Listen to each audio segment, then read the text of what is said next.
excited.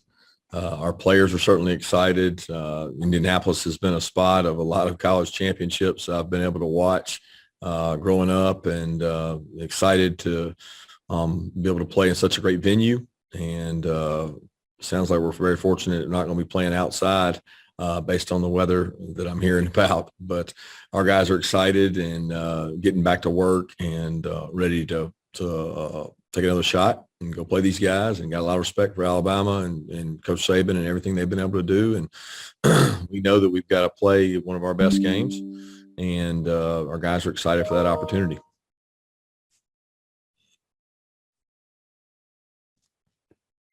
Great, thank you. Our first question today will come from Dennis Dodd. Dennis? Kirby, what is it about the leadership skills of great linebackers? I'm talking about Nakobe in your case, but I wonder if you're aware of Will Anderson Jr. and they play similar roles for these two teams. I wonder if you could just kind of expand on that topic.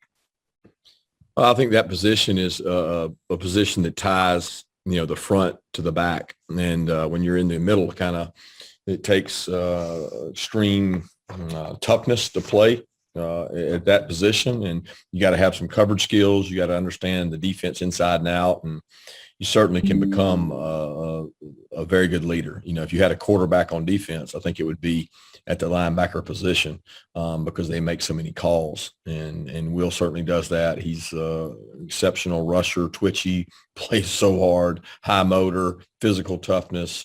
A lot of the same things you can say about Nakobe, although they play different positions. Next will be Chip Towers. Chip?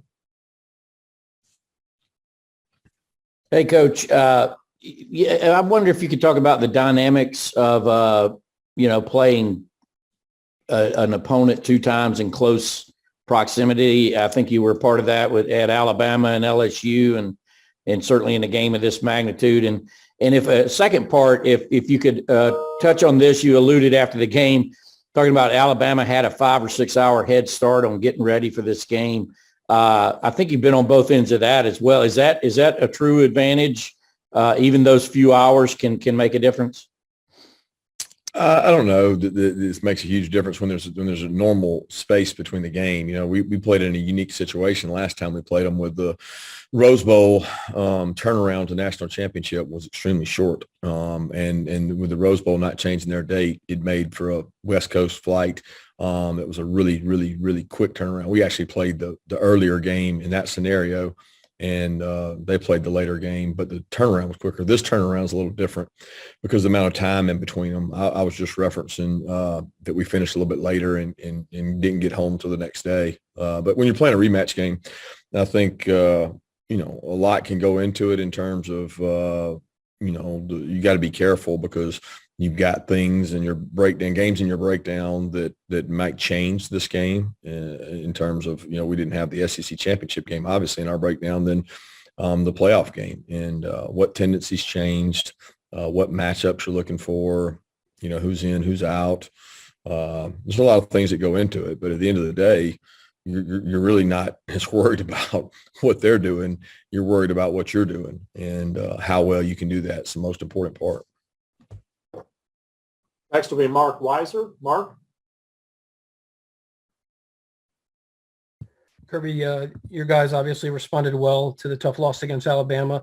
Is it harder now to have that same edge coming off a game where so much went right, or is given everything that's on the line, is that not an issue at all? Explain the question, Mark. I don't understand exactly what you're asking. You're saying coming off of playing well, how does that affect this game?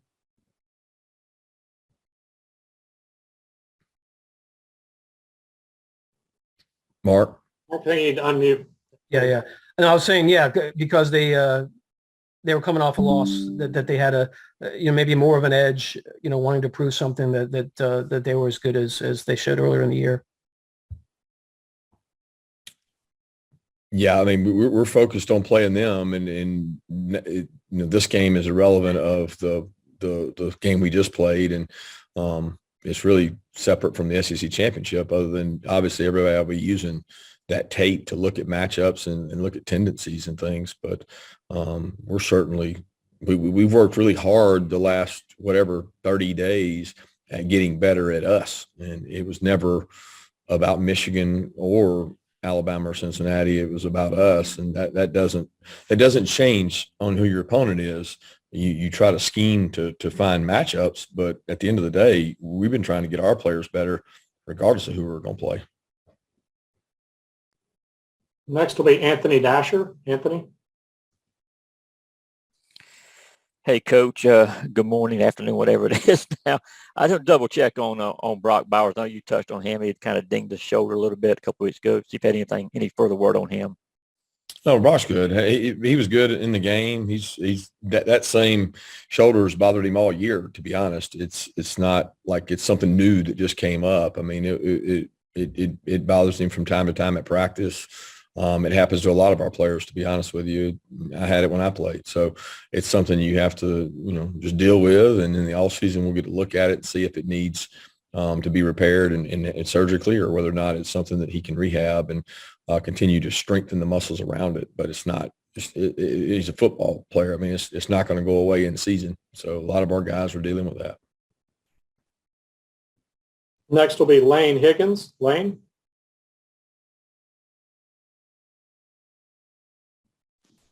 Hey there, Coach Smart. I had a question for you kind of about the dynamic that Alabama occupies, or like kind of the mental space it occupies in the heads of either your coaching staff, your players. It seems like it's sort of the Crimson Tide have taken on a sort of bogeyman quality for Georgia in that they are the benchmark to which, this program is often compared, but also one that has seemed to always get the best of your team. How do you handle that kind of mental dynamic when you're preparing your athletes to play them, for the second time in such a short span?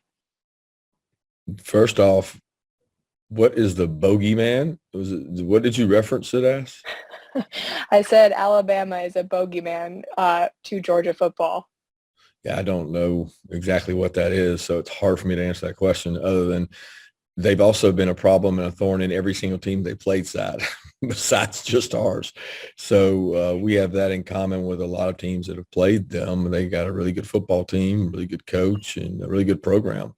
It starts with good football players, and they've done a great job at recruiting those. And I think when you look at the skill set of some of the guys they've had come through there, and I know myself just looking at the last 2 or 3 times we played them, I think somebody said either 6 or 7 first-round wideouts have all played, and that skill set is pretty unique. I don't think there's any team in the country that's had however many it's been, the run they've had on those, and that makes it, you got to play well. You got to play well in the red area. You got to play well situational football. You can't turn the ball over and expect to beat good football teams. And those are things that we have done when we played them. We turned it over, and we can't do that. But as far as the mental capacity and mental mindset of our guys, they're excited. They earned another opportunity to go play a really good football team. And we've got a really good football team. So our guys are physical, excited, and looking forward to this opportunity on the biggest stage there is. Next will be Mark Schleybaugh. Mark. Kirby, you guys didn't get much pressure on Bryce Young in the first meeting. What can you do to change that, and how important of a dynamic is that in this game?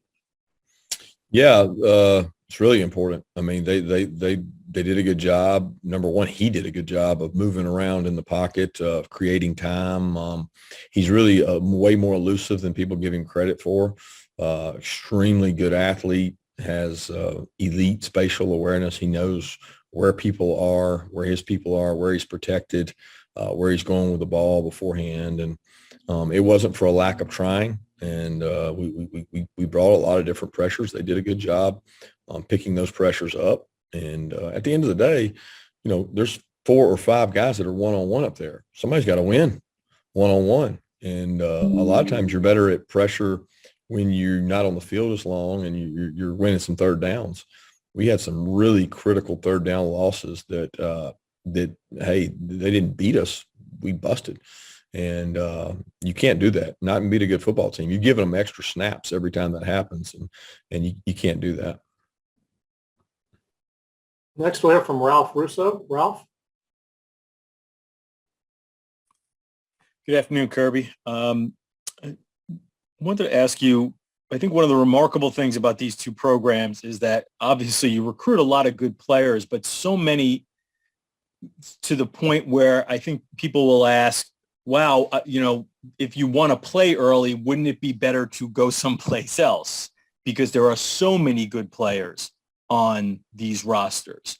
How do you sell in recruiting, even if you don't play right away, this is still the best place for you to be surrounded by these other great players?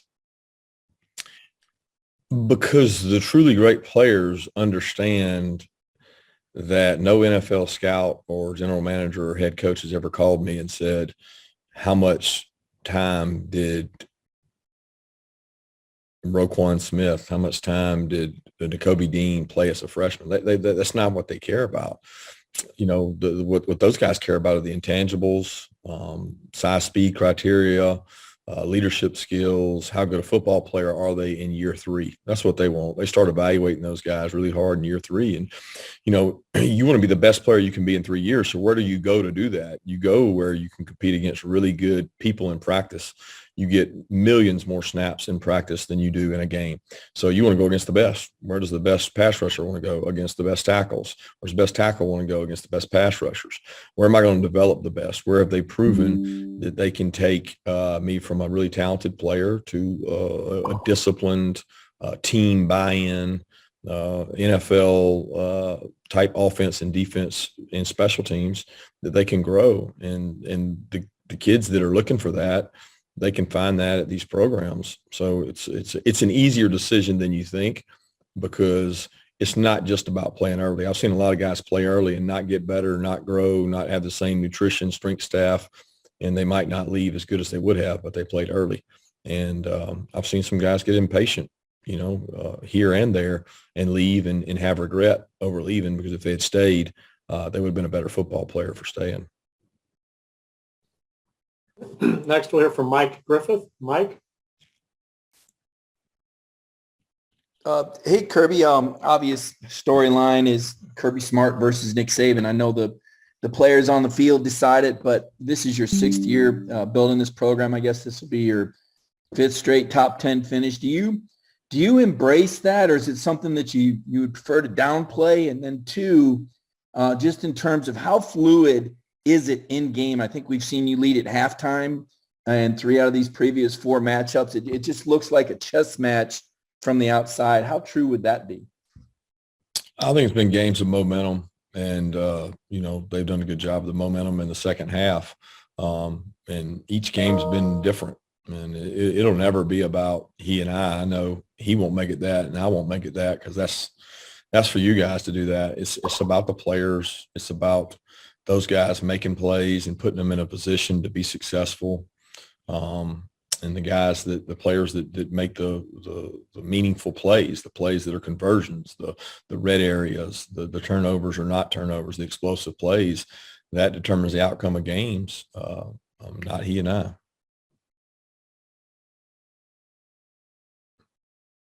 Coach Smart, we thank you for your time today. We wish you the best of luck, and we'll see you in Indianapolis on Friday. Thank you, guys.